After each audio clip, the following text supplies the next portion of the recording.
Hello viewers, welcome back to the course on scientific computing using MATLAB.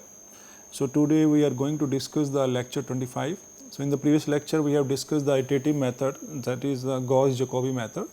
So now we will continue with another method, and that is called the Gauss-Seidel.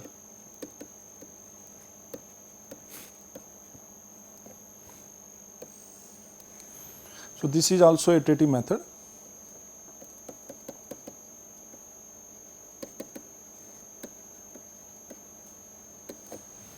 Now it is a small change in the Jacobi method. So if we remember, then from the Jacobi method, or we have a system of equation Ax is equal to b, and we got this iteration process. X1 was b1 minus a1 to x2 a1 and xn. So this is all divided by a11, then x2 is b2 minus a21 x1 plus a23 x3, and it is a2n xn divided by a22. So it is bn minus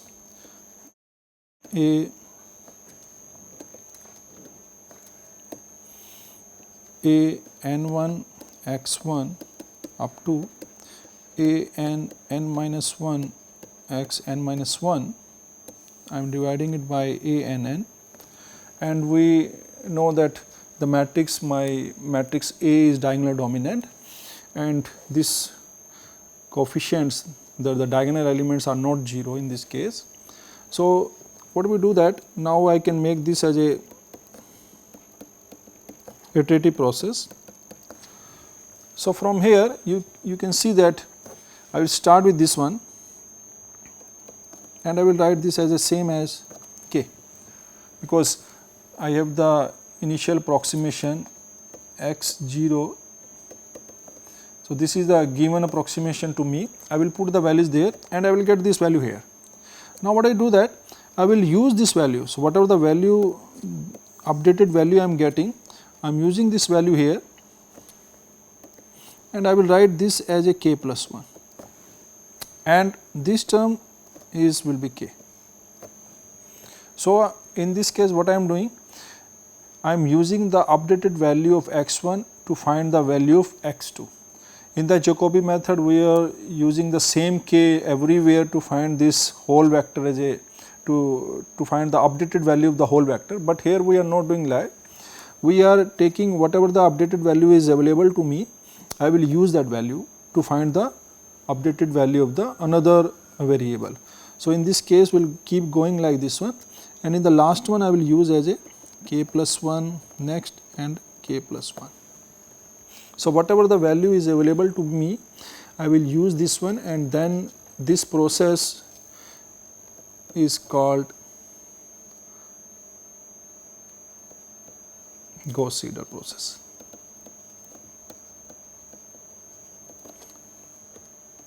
So this is not much difference between the Gauss-Jacobi and the Gauss-Seidel. Only thing is that, so this is the more updated value, and from here we can also see that this method may converge faster than Gauss-Jacobi.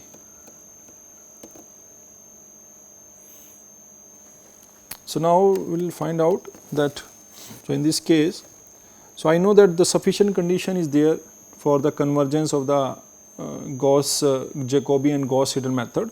Now I will find out the condition of convergence of iterative method. Now what is there? So I have my process Ax is equal to b. So this is the process is given to me. What I can do that, I can convert my matrix A into this form, L plus D plus U. So this is, I can call it lower triangular matrix with 0 diagonal. So, all the elements of the diagonal are 0. This one is diagonal matrix.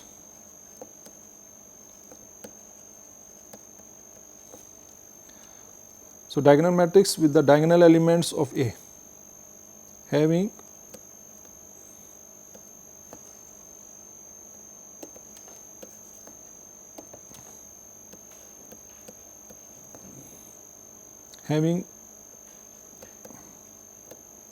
diagonal elements of A as a diagonal elements, and this one is upper triangular matrix, upper triangular matrix with 0 diagonal elements. For example, I have a matrix, suppose I take the matrix A is equal to 1, minus 1, 2, 3, 1.5, 4, 2, 1, 0. So, suppose I take this matrix. So, I do not want the diagonal elements to be 0. So, this one I can write diagonal elements cannot be 0, because if this is the case, then I will change this one to this form 1, minus 1, 2, 2, 1, 0, 3, 1.54. Now, there is no diagonal element that is 0. So, I will convert this one into the form like this one. Now, I will write L. So, it is 0, 0, 0, 0, 0, 0, 2, 3, 1.5. So, I will write like this one. So, in this case, I have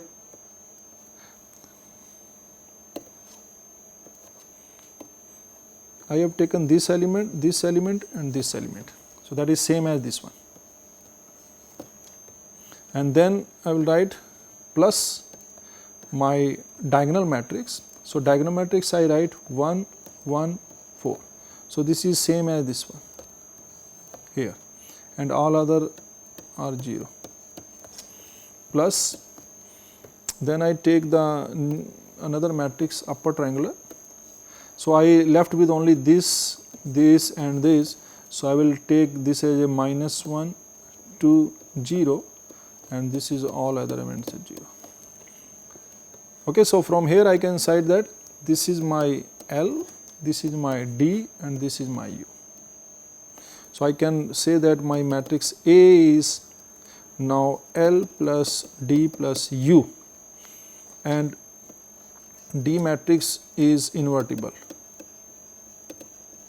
Invertible means it does not have, because I know that the diagonal elements, the magnitude or the determinant of the diagonal matrix is 1 into 1.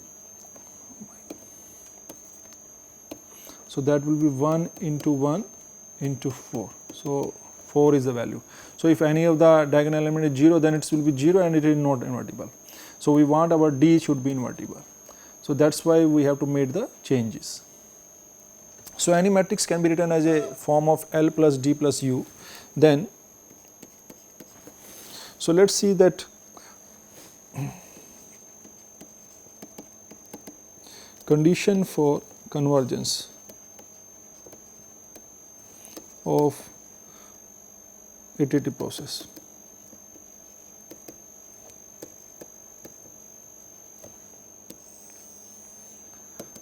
We know that the diagonal dominancy is there, but diagonal dominancy is the sufficient condition. Now, we are talking about the necessary condition. So, this is the necessary condition we are going to find. Necessary condition. That what will happen if the matrix is not the diagonal dominant. So, if the matrix is not diagonal dominant, then it may converge or may not converge.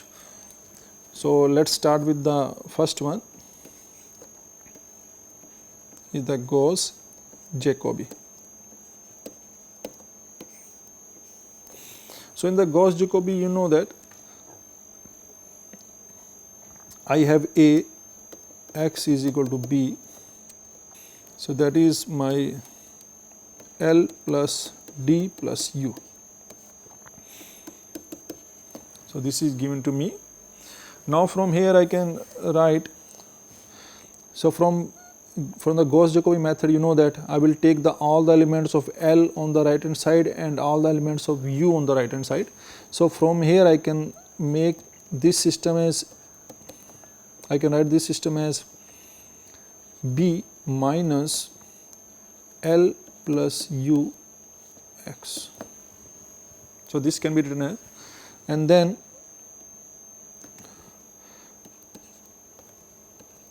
D is invertible, that is non-zero. So, from here I can write x can be written as D inverse B minus D inverse L plus U x, and this is my iterative process. So, that is the short form of the Gauss Jacobi method. So, this is my Gauss Jacobi method.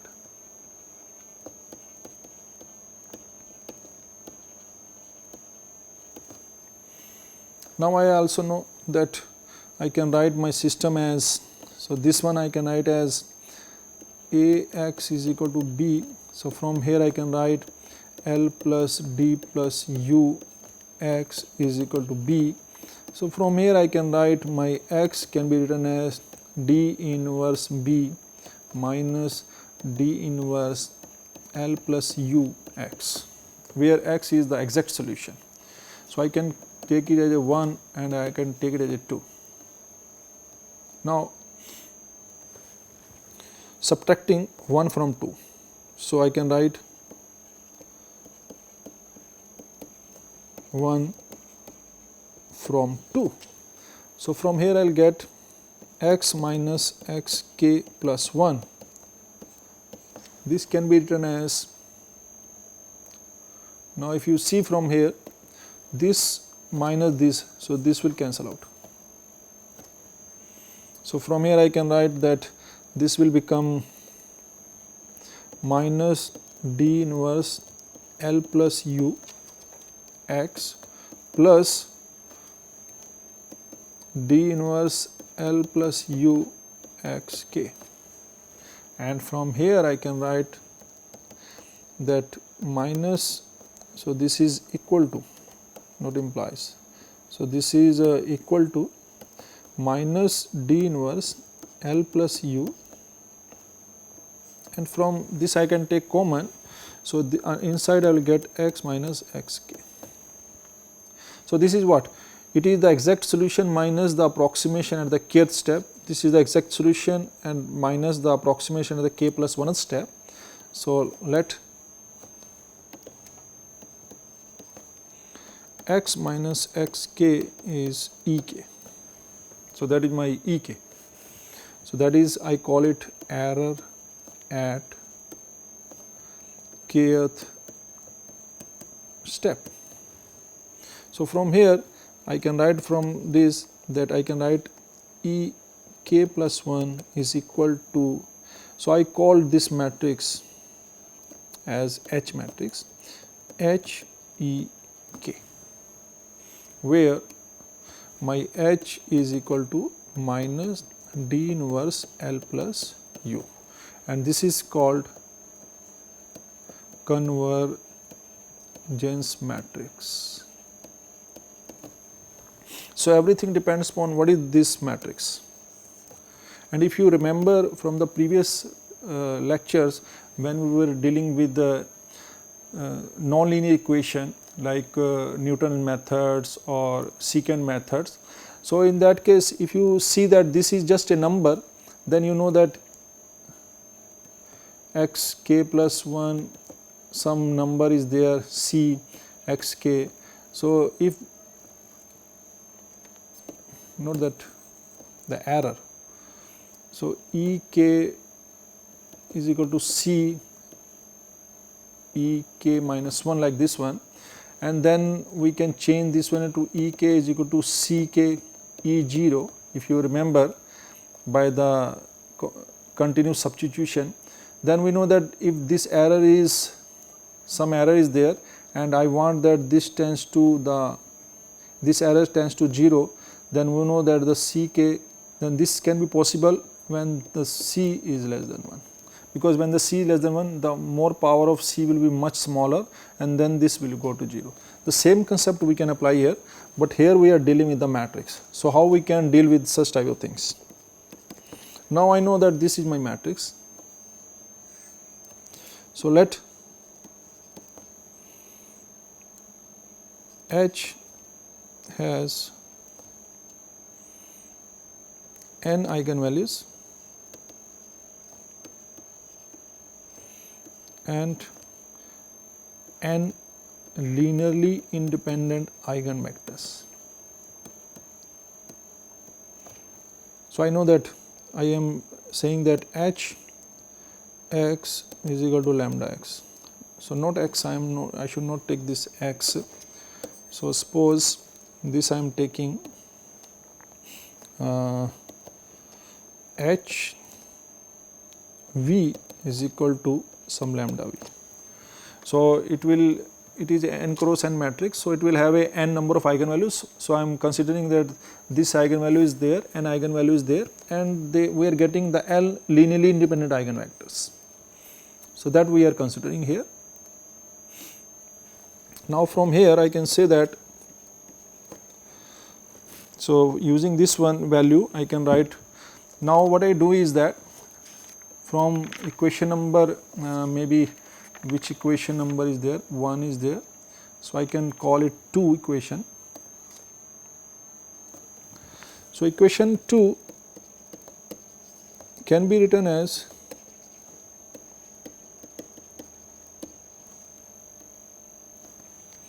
ek plus 1 is equal to h ek, and that can be written as h ek minus 1, and that can be written as h ek minus 2, and so on.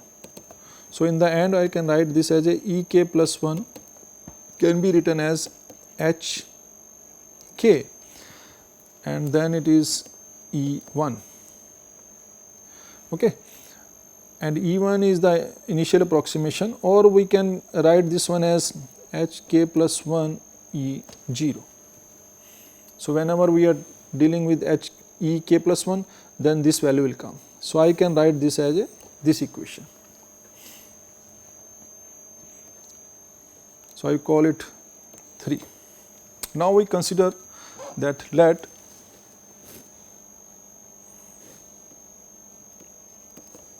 my E0, what is my E0? E0 is x minus x1 0,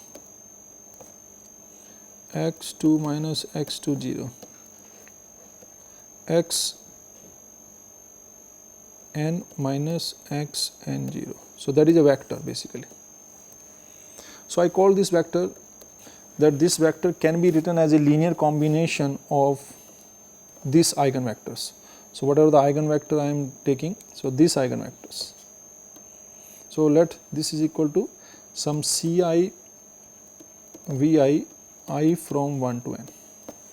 So, I am considering this one, that this vector can be written as a linear combination of the eigenvectors of the matrix H.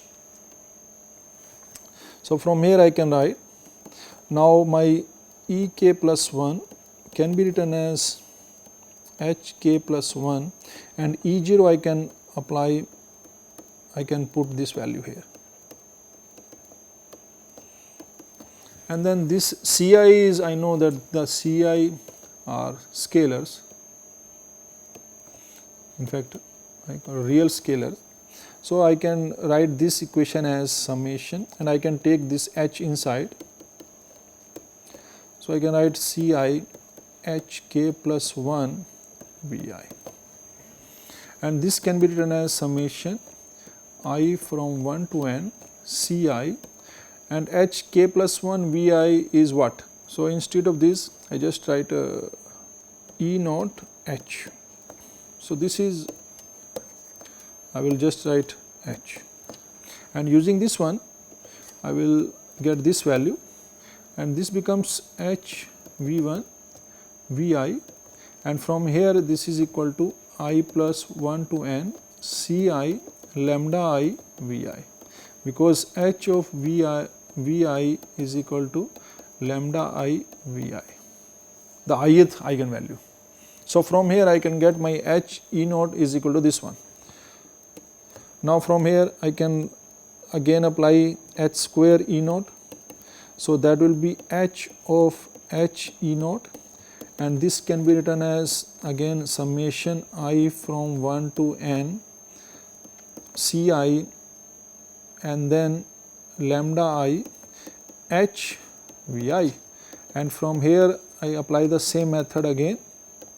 So, this will be Ci lambda I, and this is again the lambda I. So, I can write it square Vi. So, if I keep going like this, then from here I can write that H k plus 1 E0 can be written as summation I from 1 to n Ci lambda I power k plus 1 Vi. So, this can be written like this. Now, from here, and that is equal to E k plus 1. Now, if I want that my method that E k plus 1 tends to 0 as k tends to infinity. So, this is possible if the lambda I is magnitude is less than 1, because if the magnitude is less than 1, then this quantity will go to 0 if k tends to infinity. So, if the k tends to infinity, this value tends to 0, because Ci is constant. So, that cannot be changed, and Vi is also the constant vector that cannot be changed. So, if my lambda I is going to 0, then I can say that my error going to 0. So, from here this is possibility when I take the magnitude of lambda I, that should be less than 1, because then the more power of lambda will become much smaller, and then it will tends to 0. So, that is called the, so this is the necessary condition.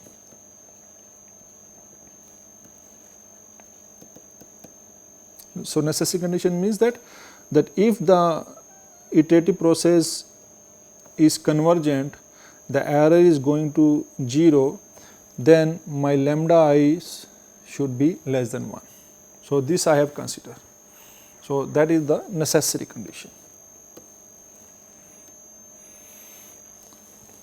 So, this is we have calculated for the Gauss-Jacobi method.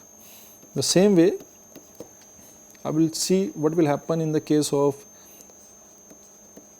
Gauss-Seidel.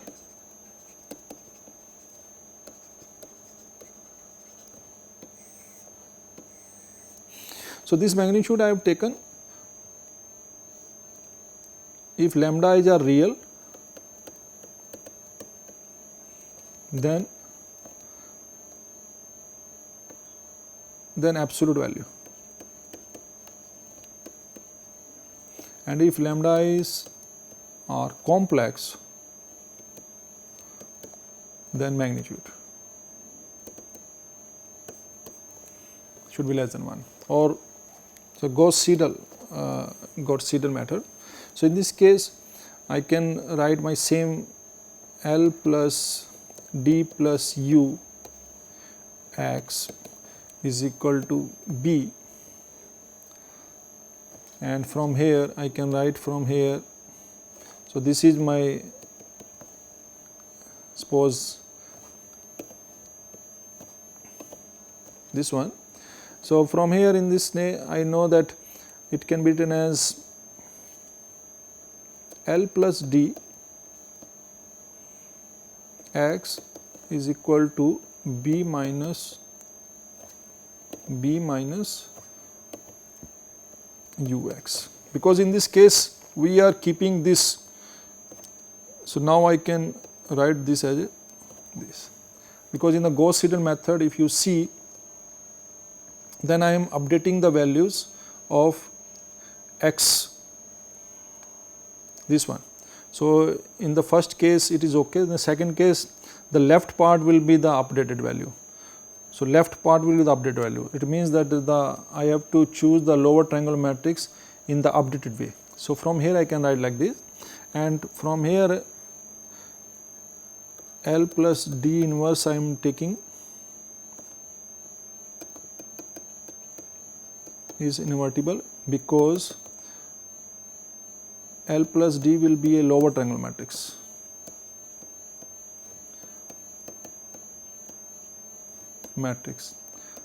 And D, I already told you that in the diagonal element no element is 0. So, that will be the determinant will be non-zero. So, from here I can write my x k plus 1 can be written as L plus D inverse B minus L plus D inverse U x k. So, this is there. So, that is I can take it as equation number 1. So, that is my short form of the Gauss-Seidel method. Also, I can write from here my x can be written as L plus D inverse B minus L plus D inverse U x, where x is exact solution. So, the same way subtracting, so 2 minus 1, so it will give you the x minus x k plus 1 is equal to, so this will cancel out,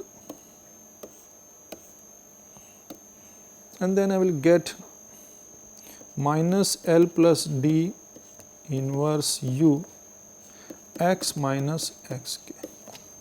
So, from here I can write that this is my E k plus 1 is equal to this is my H and this is my E k. So, from here I can say that my H is minus L plus D inverse U. So, this is my convergence matrix.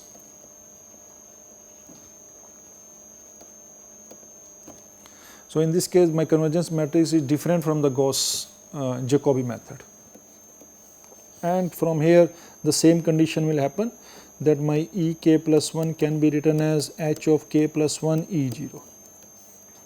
So, in this case also the same way the convergence that the eigenvalues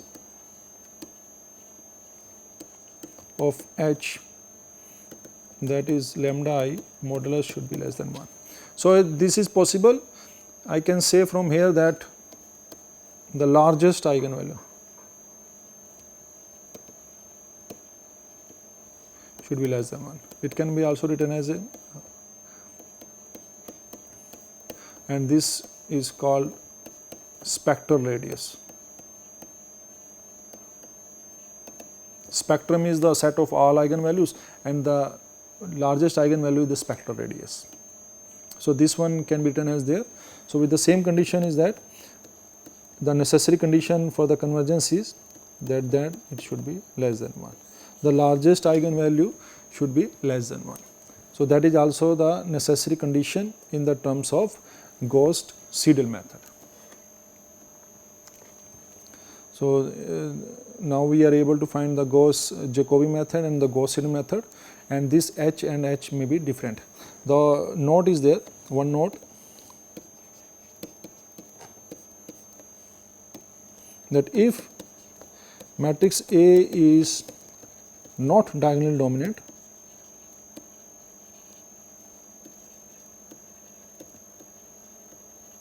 then it may happen that one method is convergent and another may not, because both the cases this matrix is different. So, if the matrix is different, the eigenvalues are different. So, it may happen that one method will converge and another method may not. If the matrix is diagonal dominant, then definitely it is going to converge. So, this is we stop here, and this is all about the Gauss-Seidel method and their convergence. So, maybe in the next class we will go further. So, thanks for watching, thanks very much.